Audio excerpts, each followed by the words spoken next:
If you were like me, life for a long period consisted of going to school, coming home, and playing Xbox. On the weekends, the routine was exactly the same, minus the school part. I'd wake up at 7 or 8 AM, jump on my Xbox, and play with my online friends or whatever clan I was in at the time. The only time I'd stop was to eat or to go to the toilet. I'd play late into the night, pushing the limits of how long my parents would allow me to stay on. Usually that meant around 10 PM, but I'd always try to sneak in a little extra time. On weekends, I was spending upwards of 14 hours a day gaming. At the time, I was having the time of my life. Well, mostly. Sure, there was raging, and worst of all, getting kicked from the six man, but looking back, as cringe as it sounds, those are some of the best memories of my life. Sometimes, an old COD montage will pop up on YouTube, and my emotions swing between happy nostalgia and a sickening feeling deep in my stomach,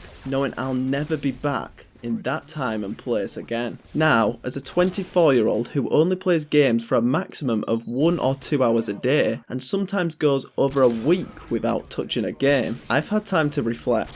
So, do I regret spending my childhood sitting inside, gaming? In today's video, I'll break down why this period was so memorable and enjoyable, but also why I have some regrets about it. If you played back then, you'd know that game chat was a lawless place. Telling someone to unalive themselves or wishing a terminal illness on them was commonplace, and not just from me. That was the language of the community. It really was a different time, but that's what made it so special. It was an escape from reality, a place where anything went. 12 people screaming, shouting and arguing down the mic, trying to offend each other. It was somehow cathartic. Except for that one guy who'd stick his mic down his throat and blow into it, creating the most irritating sound known to teenagers at the time. In one sense, gaming helped my social skills. I was constantly meeting new people, talking to people years older or younger than me. The bonds I built in those online communities was some of the closest friendships I had at the time, but it wasn't all positive. The trash talk in lobbies had badly skewed my perception of what was acceptable in real life. In a COD lobby,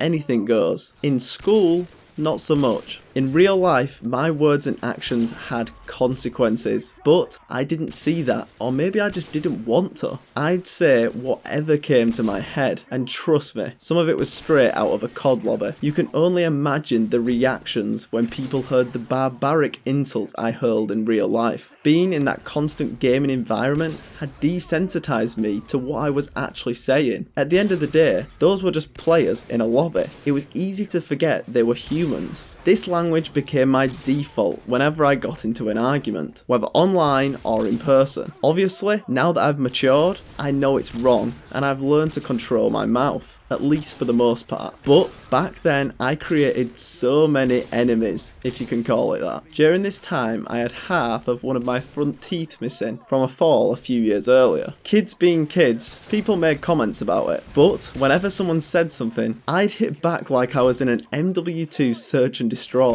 Over time, I offended more and more people, who then told their friends, who also took a dislike to me. By the time I was halfway through school, the list of people I'd fallen out with, directly or indirectly, was nothing short of massive. People from 2 years above and below me would argue with me every single day. There was never a quiet day at school. It's unfair to blame it entirely on Call of Duty, but it definitely played a part in me saying some very out of pocket things. This is just a brief overview of how it affected my school life. I'll dive deeper into this in a later video. My peak gaming years were from the ages of 11 to 15. During that time, I spent about 99% of my free time inside playing games. Occasionally, I'd game with my IRL friends, but most of my time was spent with people I met online. At the time, it didn't feel like I was isolating myself, but looking back, I was. I was so caught up in playing COD, trying to hit the best clips and get the best gameplay, that I didn't make time for anything else in my life. Between the ages of 11 and 15, you should be discovering yourself, having fun, making memories and trying new things. Admittedly, I was making memories and having fun, but not the kind kind of long-lasting memories you share with people in real life. That said, it wasn't all negative. While I was playing Xbox and staying inside, it kept me out of trouble. Not long after I stopped gaming as much, I started going out with friends more, and that soon led to drinking alcohol. This marked the start of a few years of some pretty dangerous situations. For example, I got a lift home from a complete stranger. Not once,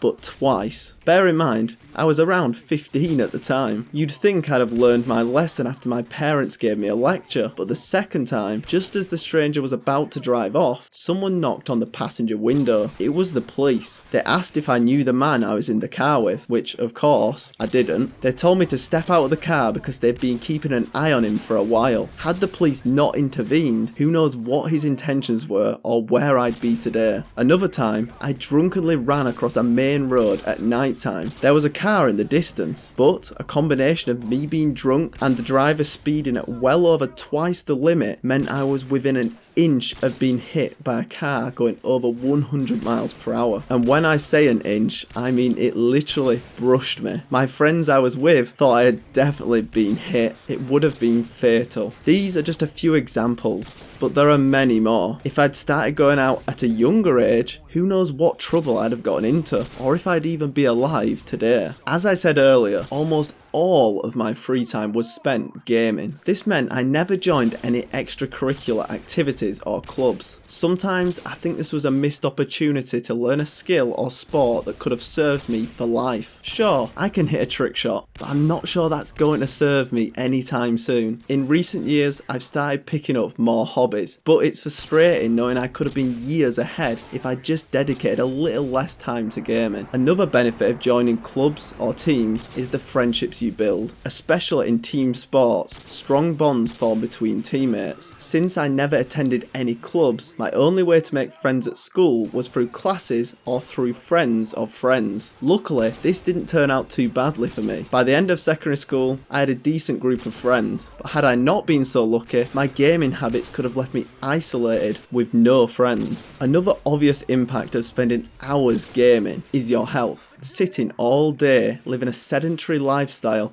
will ruin anyone's health. I was fortunate to have a naturally high metabolism at that age, so I stayed very skinny, but I snacked on chocolates and sweets constantly, and combined with my lack of exercise, I quickly became skinny fat. On the outside, I looked thin, but internally, my body was comparable to someone overweight or even obese. I couldn't run or play football with the same energy as most people my age. I wasn't completely useless, but there was definitely a lot of room for improvement. Around age 15, I started going out more, and my main game, Call of Duty, was slowly dying. The new games just didn't hit the same. Suddenly, an activity that had taken up most of my life for the last 5 years wasn't as fun or attractive as it once was. My life had revolved around gaming, so when it became boring, it left a huge void. I had a lot more free time, but no idea how to spend it. I had few hobbies or interests, and those I did have weren't nearly as stimulating as gaming once was. This is where substances like alcohol